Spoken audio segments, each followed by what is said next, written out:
Bonjour à toutes, bonjour à tous. Sophocle, Philoctète, écrit en 409 avant notre ère, traduction de Le Comte de Lille datant de 1877. Les acteurs: Ulysse, Néoptolème, Philoctète, un marchand, Héraclès, le cœur. Scène première. Ulysse, Néoptolème. Ulysse.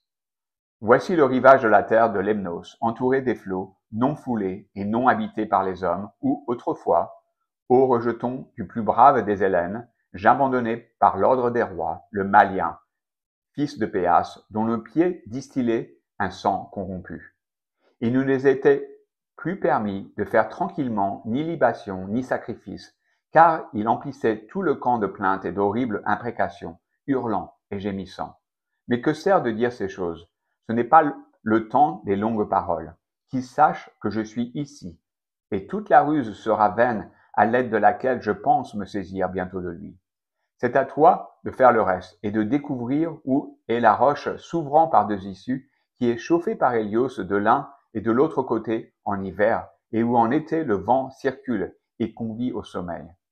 Il est possible que tu vois un peu plus bas, à gauche, une eau de source, si elle dure encore.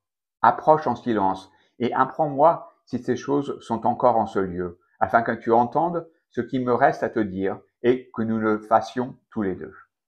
Néoptolème. Roi Ulysse, voici ce dont tu parles. Il me semble voir l'antre tel que tu l'as dit. Ulysse. En bas ou en haut? Car je ne comprends pas. Néoptolème. Là-haut. Je n'entends aucun bruit de pas. Ulysse. Vois s'il n'est pas couché dans sa demeure pour dormir. Néoptolème. Je vois que cette demeure est vide et sans habitants. Ulysse. Ne s'y trouve-t-il aucune chose d'un usage familier? Néoptolème. Un monceau de feuilles foulées, comme si quelqu'un y couchait. Ulysse. Le reste est-il vide? N'y a-t-il rien de plus? Néoptolème. Une coupe de bois, faite grossièrement, ouvrage d'un mauvais ouvrier, puis de quoi faire du feu. Ulysse. C'est toute sa richesse que tu vois. Néoptolème. Je vois en outre quelques haillons qui sont asséchés, pleins d'un sang corrompu. Ulysse. Certes, l'homme habite ici, et il n'est pas loin. Comment en effet irait-il loin, celui dont le pied souffre d'un mal ancien? Il est allé, comme d'habitude, chercher de la nourriture ou quelques plantes, s'il en connaît qui apaise ses douleurs. Envoie cet homme que voici à la découverte afin que Philoctète ne tombe pas soudainement sur moi, car de tous les Argiens, c'est moi qu'il préférerait saisir. Néoptolème. Il est parti et il observera les traces. Pour toi, si tu veux autre chose, parle de nouveau. Ulysse.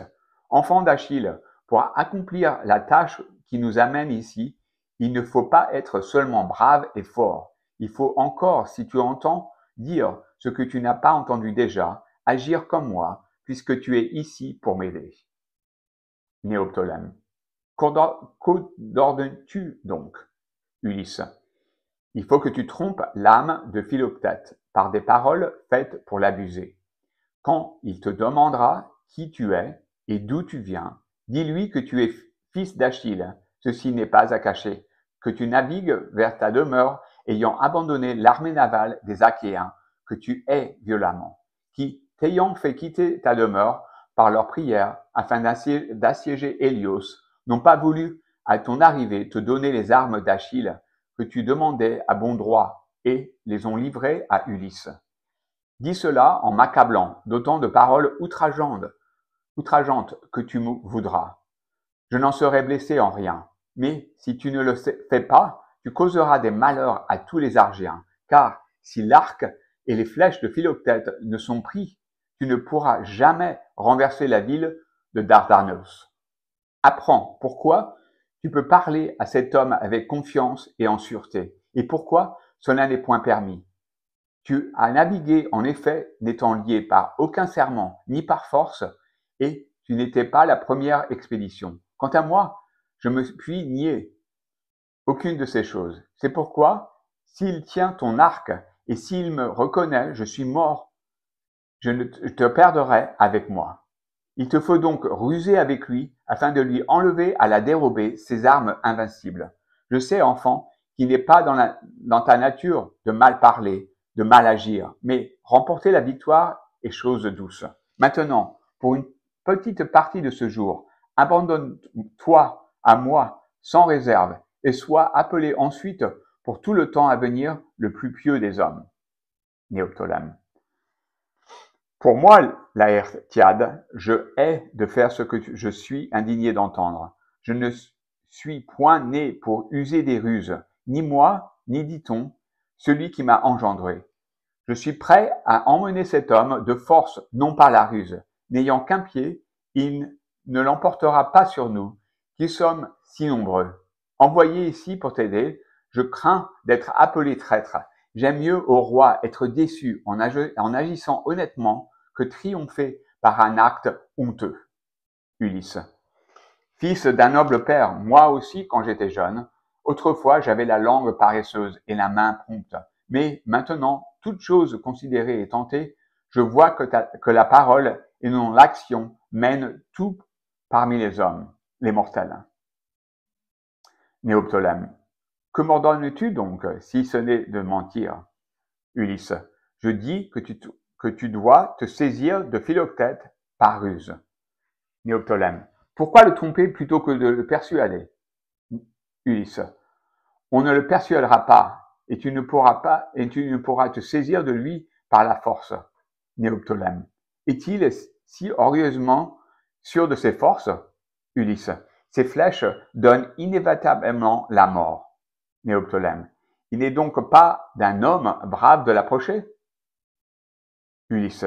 Tu ne le prendras jamais que par ruse, comme je te le dis. Néoptolème. Mais que penses-tu donc, par qu'il est honteux de dire des choses fausses?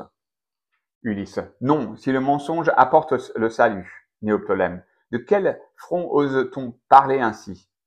Ulysse. Quand on agit pour un profit, il ne convient pas d'hésiter. Néoptolème. Quel profit ai-je à ce qu'ils viennent à Troie? Ulysse. Ces flèches seules prendront Troie. Néoptolème.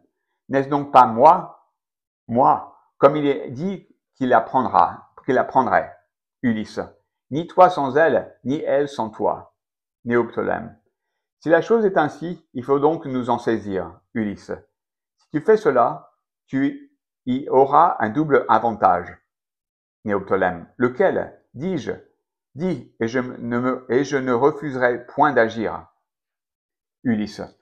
Tu seras tenu à la fois pour habile et brave. Néoptolème. Allons, j'agirai et mettrai toute honte de côté. Ulysse. As-tu bien dans l'esprit tout ce que je t'ai enseigné? Néoptolème. N'en doute pas, puisque j'ai consenti. Ulysse.